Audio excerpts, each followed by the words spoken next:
How local is the local food system? Which came first, the chicken or the egg? The question obviously assumes a close relationship between the two.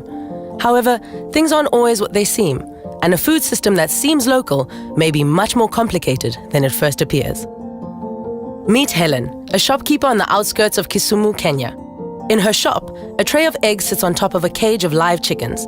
You might think those eggs come from the same chickens, but while the chickens are raised locally, the eggs come all the way from Uganda. Kisumu is a city on the shores of Lake Victoria that is known for its delicious fish.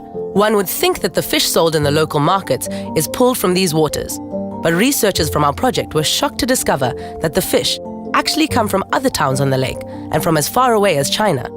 Meanwhile, the famous Kisumu catch is being sold in Nairobi, 350 kilometers away. These two stories illustrate the misconception that people in smaller African cities are and can be fed from the local supply chain, and the false assumption that only large formal retailers trade across the global food system. And yet, in her small shop, Helen knows that Ugandan eggs are cheaper because the Ugandan government subsidizes chicken feed and poultry drugs. Likewise, the fishermen know they can get a better price selling their catch in Nairobi than they can in Kisumu.